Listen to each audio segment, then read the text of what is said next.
나토 11호에 대해서 말씀드리겠습니다. 나토가 지금 11호의 내전에 지금 돌입했습니다. 트럼프, 영국 총리, 독일 총리, EU 집행위원장, 프랑스 대통령, 덴마크 총리, 나토가 지금 발칵 뒤집혔어요. 유럽이. 나토 11호와 트럼프의 지정학, 그린란드 전쟁이 지금 일어났고, 이건 온난화 전쟁하고 관련이 있는데, 그린란드 전쟁 어떻게 될 것이냐, 유럽은 패배할 것이냐, 양보를 할 것이냐, 이거에 대해서 알아보겠습니다. 21세기 미국의 백권과 지정학이라는 피터 자이안이 쓴 책의 내용을 기반으로 하고 있고요. 빙하기가 오랫동안 빙하기하고 간빙기하고 이렇게 있었는데 굉장히 오랜 기간으로 보면은 더웠던 기간도 상당히 많고 지금은 추운 기간이고, 그러니까 더웠던 기간도 있다라는 거예요. 이제 트럼프의 관점에서 봐야 되는데 이렇게 더웠던 기간도 있었던 거 아니냐 이런 거죠. 조금 온도가 올라가도 되는 거 아니냐 이렇게 트럼프 관점에서 지금 생각을 해야 되는 거예요. 그래서 지금 짧은 기간으로 보면은 지금 AD 0년, 서기 0년이고요. 지금 이 상태인데 그 전에도 이렇게 뜨거웠던 기간이 있었다라는 거죠. 트럼프 입장에서 생각해야 되는 거예요. 지금 조금 올라가도 되는 거 아니냐. 그래서 기온이 올라가면은 이제 타격을 받는 인구가 많은 도시들을 표시한 거고요. 네모칸은 인구가 많은 것이고, 이 빨간 선은 타격을 많이 받는 해안선을 표시한 건데, 미국도 엄청나게 타격을 받고, 중국도 많이 받고, 유럽도 많이 받고, 일본도 많이 받고, 동남아도 많이 받고 이렇네요. 3도 올라갔을 때 주요 도시가 많이 타격을 받는데, 특히 열대 피해 지역 중에 8곳은 아시아다 이렇게 되어 있고요. 그래서 기후변화는 놀라울 정도로 파괴력을 발휘한다. 이 책에 나온 내용이에요. 유럽, 러시아, 아르헨은 주요 도시들을 잃는다.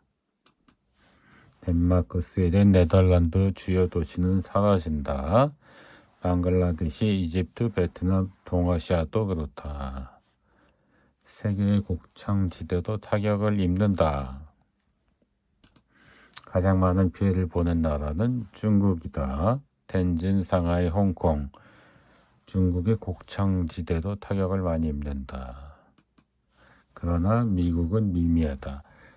이 책에서는 미국은 미미하다고 얘기를 우선 하고 있는데, 이거로 봐서는 정확하게는 모르겠어요. 그리고 근데 그 다음 내용에서는 아시아가 제일 피해를 많이 본다고 우선은 연구 결과는 되어 있으니까, 우선은 면적이 큰 나라는 우선은 그래도 적응할 수가 있잖아요. 조금씩 올라가니까. 면적이 적은 나라들은 적응할 방법이 없어.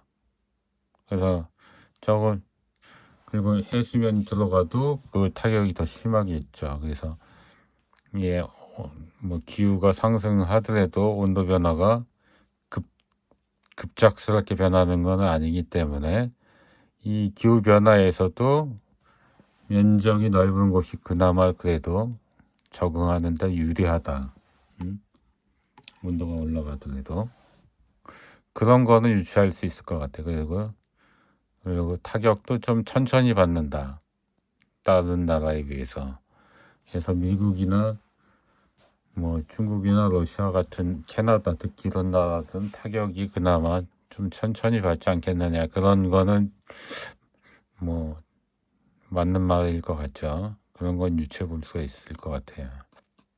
그래서 미국이 타격을 적게 박는다 아니면 천천히 맞는다까지는 맞는 말일 거라고 우리가 예측할 수 있어요. 근데 지정학에서 중요한 게 뭐냐면 상대성이라고 제가 말씀드렸어요. 상대성이 중요하다. 응? 그렇게 나쁜데 나는 조금 나쁘고 상대가 엄청 나쁘다? 엄청 나빠진다? 그럼 이건 나한테는 대박이라는 거예요. 상대성이 중요하기 때문에. 지금 이렇게 국력을 표시했다고 쳐보자고요. 근데 기후변화가 일어나서 온난화가 일어나서 온도가 올라갔더니 이쪽이 굉장히 나빠졌다. 상대성을 보는 거예요. 그래서 상대적으로 미국이 좋아졌다. 이런 상태가 됐다. 이거는 트럼프 입장에서는 대박인 거야, 대박. 응? 우리는 피해가 적은데 상대편은 피해가 많어? 이건 대박인 거야, 이건. 이게 지정학이에요, 이게. 지정학은 상대성이 중요하기 때문에, 응? 지금 중국하고 패권 전쟁에서 이것도 굉장한 무기가 될 수 있는 거라는 거죠. 기후 온난화도 미국 편이네, 응? 그래서 기후 온난화도 미국 무기가 될 수 있다. 그냥 트럼프 같은 사람 입장에서는 기후 온난화를 하지 말자고 할 필요가 전혀 없는 거야. 이 사람이 이제 과학적 지식이 없다고 볼 수가 없고 알면서도 이게 기후 온난화가 미국한테 도움이 되네, 우리한테 도움이 되네, 나한테 도움이 되네. 그러면 그걸 왜 막어? 이렇게 생각한다는 거죠. 근데 그 기후 온난화가 사기다 이렇게 얘기하는 거는 그렇게 말해야 되는 거지. 뭐 기후 온난화가 미국한테 유리하니까 갑시다 이렇게 얘기할 수는 없다라는 거지. 알면서도 그렇게 얘기하는 거다. 그러나 이거는 기후 온난화도 미국 편이니까 미국 무기로 쓰는 거다. 트럼프는.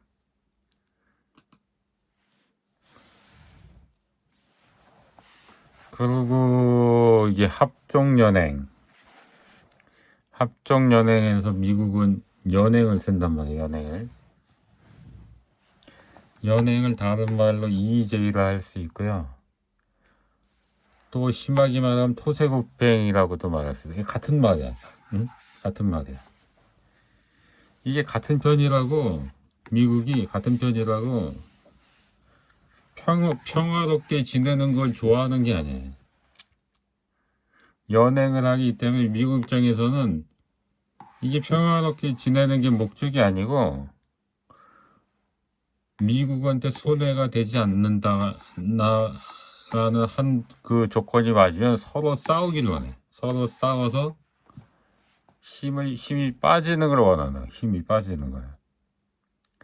미국이 평화를 원한다고 생각하면 잘못 알고 계신 거예요, 지금. 미국이, 이 유럽도 마찬가지고, 아시아도 마찬가지고, 같은 우방이라고 평화만을 원하는 게 아니야.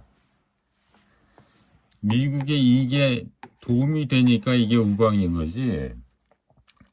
그리고 평상시에 평화로운 세계가 평화로운 걸 바라는 게 아니야.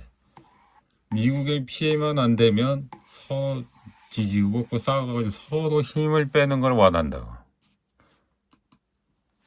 중동도 마찬가지고요. 그래서 연행을 하고 있는 거고 EJ를 하고 있는 거고 심하게 가면 토사구팽까지 가는 거예요. 이게 제국 이론이라고 제가 그 얘기를 했는데 큰 놈 막는다. 제국 이론인데 제국 이론을 어떻게 하느냐? 그 수단이 연행이고 EJ이고 토사구팽. 이건 같은 말이에요. 근데 같은 말이고 이게 수단이고 그걸 한다 이거죠.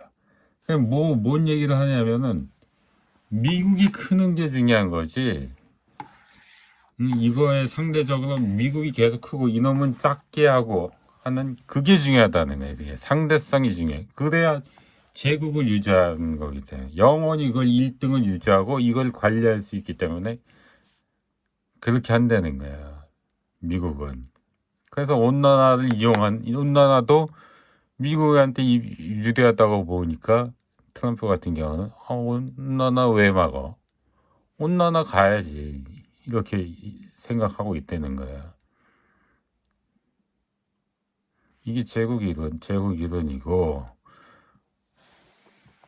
그래서 결국 온난화가 되니까 북극 항로에 대해서 관심이 있는 거고, 북극에 대해서 관심이 있는 거고, 이제 이게 바다가 될 수도 있는 거 아니야? 깜깜하뒀다가. 그러니까 그건 관심을 가져야 되는 거고, 그 이쪽에도 통행이 많아지면은 이제 이게 중요한 안보상으로도 중요한 상황이 되는 거 아니야? 지금 이 북극해에서 볼 때는 그린란드가 북극해에 제일 가깝고 북극해랑 붙어 있어 이게.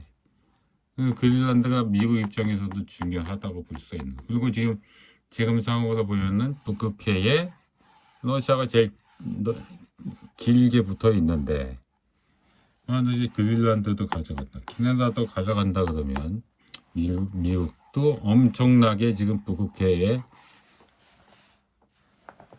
긴 해안선을 갖는다 이거지. 아마 러시아보다도 더 긴 해안선을 가질 수도 있어. 그러니까 이제 기온난화와 더불어서 여기에 관심을 안 가질 수가 없는 거지. 이렇게 되면 미국 입장에서는 북극해까지도 바다가 되는 거기 때문에 태평양 대전 북극해 가지고 세 개의 바다를 가지는 진짜 엄청난 지정학적 타노스가 되는 거야. 타노스. 진짜 절대 불가항력 뭐 이런 극강의 진짜 나라. 지금도 엄청나게 좋은데 요거를 이렇게 가져가지고 삼면이 바다다.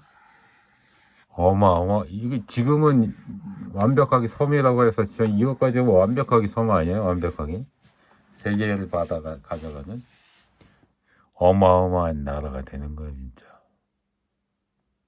지금도 엄청나거든. 근데 이렇게 하면 한 세네 배의 더 가치가, 지정학적 그 안보 가치가 높아진다고 볼 수 있거든요. 현재 제가 볼 때는 이것만 해도 중국 대비 저는 한 5배에서 10배의 그 지정학적 가치가 높다고 보는데, 이것까지 가면은 뭐 10배, 20배 더 높다고 볼 수 있죠. 그럼 뭐 중국이 뭐 미국을 넘볼 방법은 없어요. 지구상에서는.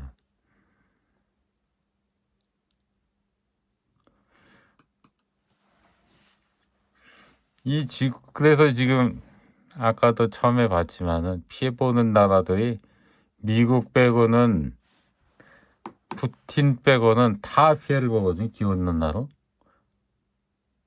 기후온난화에 대해서 절대 반대를 해야 돼요. 아까 뭐 그린란드 전쟁이지만 그린란드 막는 거가 기후온난화를 방어하겠다는 그 상징성을 띌 것 같아요. 그래가지고 기후온난화 전쟁으로 볼 수 있는데, 트럼프, 푸틴 대 나머지 전쟁이 될 것 같아요. 유럽 이거 포기 못합니다. 이거 그린란드 제가 볼 때는 포기 못할 것 같아요. 이게 단순히 그냥 안보 문제였으면은 저는 그냥 줄 수 있다고 생각했었는데, 저번 자리에서 이게 기후온난화 문제까지 있다 그러면은, 물론 그것도 있죠. 너무 미국이 너무 커지는 것도 너무 커지면은 사실은 동맹도 필요 없고요. 토사구팽 당하거든요. 그래서 완벽하게 진짜 이게 트럼프 대 나머지, 푸틴은 여기 붙은 것 같고, 이런 지구 온난화 대전이 지금 벌어지고 있는데, 그러면 이 유럽에서 나머지 뭐 시진핑, 다카이시 사나에, 모디 총리, 이런 사람들이 어떻게 대응할 것이냐. 미국 뺀 나머지, 미국 뺀 나머지는 어떻게 대응해야 될 것이냐. 그건 뭐 중간선거밖에 없는 것 같아. 중간선거에 다 개입을 할 것 같아. 그래서 중간 선거에서 트럼프를 무조건 지게 해야 된다. 그것도 압도적으로 지게 해야 된다. 각국의 정보 기관이 물론 당연히 그 직접적으로 하는 건 아니죠. 다 몰래 간접적으로 다 영향력을 미쳐서 트럼프를 지게 만들어야 된다. 이거에 한 목소리와 한 힘을 합할 것 같아요. 내년 중간선거가 어떻게 될지 나토 11호의 결과가 어떻게 될지 한번 보시죠. 저는 트럼프가 지기를 바랍니다. 이상입니다.